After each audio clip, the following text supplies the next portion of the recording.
Sound speed. Sound speed. Sound speed. We're starting. Okay, let's do this. So, Dennis, we're here. Hi, Wilson. How's it going? Not sure. I'm put into this interrogation room with 2 mics. Tell me about it. We actually asked for therapy, but our bosses here we are. instead just put us in this room Yeah. and told us to record ourselves talking about ourselves. Yeah. All right, who are you? Okay, so I'm Wilson, and that's Dennis. So we are going to have this quick test run of random topics we want to talk about. Since this test episode, I think we are going to quickly roll things. So we're both passionate about games. We're going to talk about a little bit about our gaming history, and also let's say about of course about VR and how a mix of both, because VR has definitely enter into our gaming portfolio and have that wow moment already, and really change the way we game as well. So definitely. I think we really wanted to start off this podcast, or whatever this is actually. This don't call it podcast. Right. I'm scared this is running into something we don't want. This is definitely a therapy session. But we really wanted to start off this whole thing to share our journey into VR and how we got into VR and how games really brought us to today. And the general interest in VR. Right.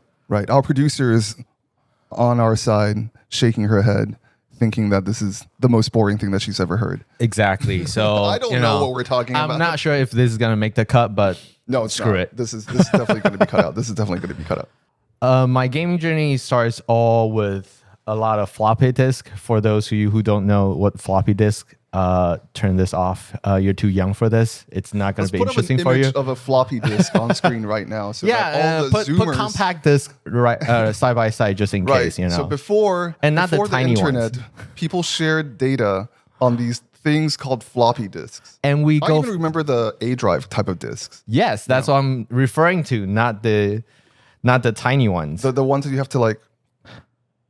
No, those are the newer one, like the smaller one. I'm talking about like the larger. The larger one, the really floppy ones. Yep. Right. You actually need how many, like 14 to install a game? I don't know. Something like that, and you need to like type in passcode to be able to enter a game. And you have to like lock it in. Basically. So it starts a lot with like console. PC games did not start like a lot later, and it started with so you were a console gamer. Mostly like the FC, which is called Super Famicom. Famicom. The original one. The original Famicom. Okay. And then just the NES. The NES, right? Yeah. And the NES, still remember a lot of it's mostly just, fighter jets trying to, just shoot whatever that's coming at your way.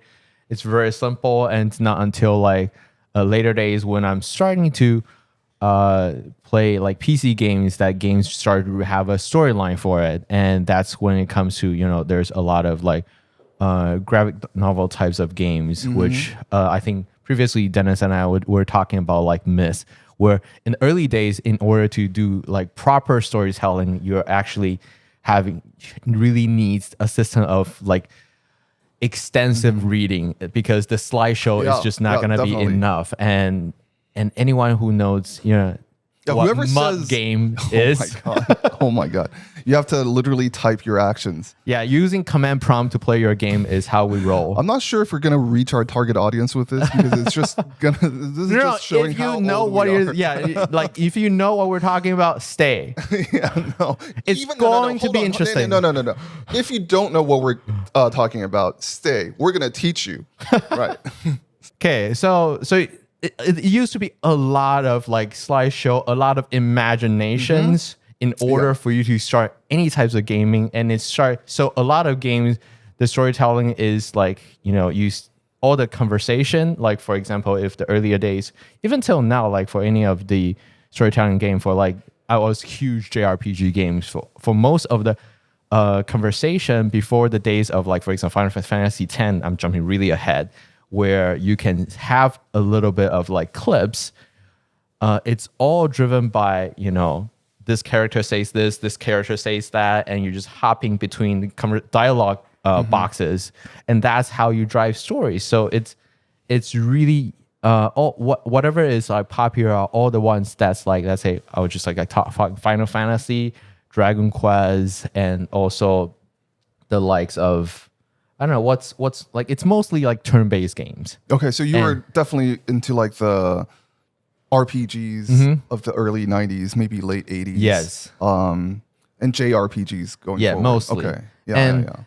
And that is, I mean, I think that was like a huge genre back in the day. Yeah. Well, I mean, it's still they still are huge. They are still huge, but you can see a lot of like turn-based game really, especially with the companies like Koei now, like they're all making Musou, and it's really good trend.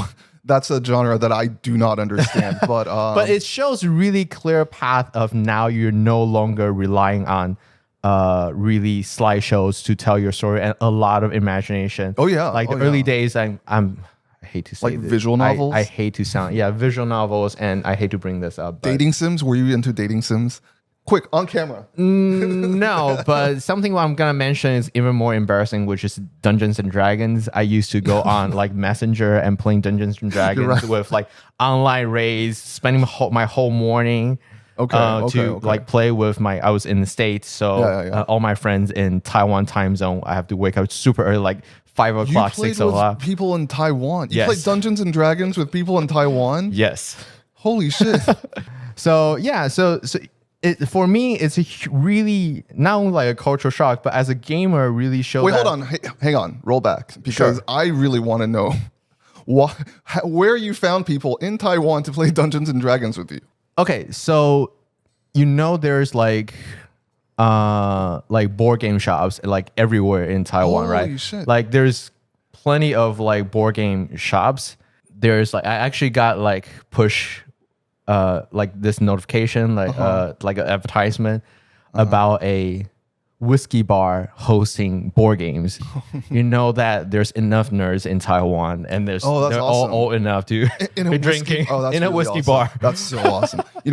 Dungeons and Dragons, like traditional Dungeons and Dragons, like board game, tabletop RPGs is just something that I've never been able to get into because I don't know. All of my friends around me have just never been into that, but it's something that I think I've always just thought is so cool. But yeah, go on. No, then the reason I'm bringing this up is because it's crazy to think how the game types that's required to do storytelling has evolved so much that nowadays, like starting from like, let's say Half-Life, people already start recognizing that you don't need anything to be, still to be able to properly tell your story. The audio and the visual effect is already there. And nowadays, VR is really, really taking into the next level. Yeah, and this is where I get that wow moment that actually. So back in the days, when I first joined the company, I actually head over to VIVE. Back in the day, how back in the day? So this is like 6 years. So you've been with HTC Vive for about 6 years. Okay. So when I joined is when they are just campaigning with like the original Vive and where I've actually worked with Wilson for a long time. This is actually the first time that I've heard his history of joining the company and playing these games. Like I never knew he was really into D&D to this extent. This is not something you bring to work, so people will stay away this whenever. Is why this is not a podcast. This is a therapy session. We're just sharing our innermost darkest secrets. Okay. But anyway, so I actually head to a VIVE Land, which is our location-based entertainment system. The arcade. The arcade itself. The VR arcade. And the VR arcade, and I was trying out the insert logo here. Yes. Check the link down below. Where are going to put this? But anyway, when I head to the arcade, I get the full experience, and jumping, I realized that how far the technology has gone, because every time like I ever play anything that's immersive, if you ever go to like Japan, if you go to like their Sega arcade, you see people like in. Oh, by the way, it's not Sega anymore. It's not Sega They anymore? like in Akihabara, they sold off all the arcades. Seriously? Yeah. Wow. I'm not. I forget what it's called, but I know that they're using the same type of font and logo, but it's not Sega. But it's not Sega anymore. Yeah. But Wow. anyways, all those like arcade buildings, Sega sold them off. Wow. Yeah. Kind of sad. Seriously, and Yeah, all the regular, all the workers that go off, like it's really different. Like in Taiwan, you see like young kids just having fun going to these type of arcade, but in Japan, you'll be afraid. Like for example, I was gonna talk about like the Gundam like pilot seats, those type of really intense. No, I've always wanted to try that. Like people like. I'm terrified because I really want to play it, but I never play it because I'm like standing right next to it and people are like pulling, they have like sheets, they print out, these are all like the maps and people are drawing like their strategy while they're waiting in line. And they're in their shirts and just like ties loosening up. So you know they just got off work and this is like their just night salary job. man's Yeah. like going to Like, the arcades. They're Okay, serious about it. But like really amazed me to see like how far we have progressed and how close we are to bring it home. Like right after I see the front defense in our Vive arcade, I actually went back home and purchased a set and start my own VR studio because of that. wow. Because I realized that this is as close as it gets to really jump into the storyline, because I'm a huge RPG player. So something that really hit me like from VR perspective, it's definitely not something like, I'm not saying Beat Saber is a bad game. It's a great game. I still play like on like weekly basis, but Weekly, okay. yeah, but something that still really, will be high in my rankings will be something that you going through a journey. Like even narrative storytelling ones that you don't really have much interaction with probably still rank higher than Beat Saber, like the likes of, like for non-VR games like Detroit Become Human. Oh yeah, okay. And yeah. for VR, obviously you like can't- you like the cinematic immersive Yes. experiences. like I think a lot of gamers Half-Life Alex. That's where for sure. For anyone of you who's interested in VR, you should definitely try it out. It's going to really show you how far we have come with all the equipments and all the software, and that's really bringing the arcade level experience back home. And even more so now, it's possible for a little advertisement with to do like VV streaming. You can stream it. What are you laughing? No, this is really awesome. Yeah. Vive Business Streaming. It's free on every one of our Focus 3 headsets. I think we should hashtag ad, right? So, Dennis, tell me a little bit about your journey to Vive and VR, and of course, starting with how you start gaming. How I started gaming? You want to hear my gaming story? Of course. Well, okay, so like I think being born in the 1980s, I think I actually grew up with a very similar. So I'm not sure. Yeah, I'm not sure how to react to that one. But yeah, I mean, I think we had a similar background when growing up in terms of gaming. My first console is definitely also the NES, and I definitely grew up playing that first. But for whatever reason, my family just also always had the latest and greatest. Yeah, PCs. he told me about this, and that's the most exciting part about. That's why I really want to hear this, But, because okay, this is kind I of never really ridiculous. had a lot of what he told me was like urban legend to me. So Right. I always just took it for granted that people had PCs in their homes. Like this was before the internet, right? And like I remember like, single monochromatic screens. Yep. Like black and white and green. And those like beige, awful like desktop computers with a large monitor on top. I've always had those. Zork. I grew up with that. Like gaming was something that allowed me to escape into another world. But right? you grew up more of a PC gamer than console gamer. Yeah, I definitely you ended identify up. as a more PC gamer. Growing up, I definitely identified more as a PC gamer. That kind of changed later on, but growing up, I was definitely more of a PC gamer. Yeah. Oh my god, I feel so old now. My bones. But yeah, it was. Where was I? Zork. Zork. Yeah, Yes. I mean, you and I also we both played text adventures basically, Yes. where we literally I think maybe someone can put up an image of what that What looks mug like. game is all about. Right.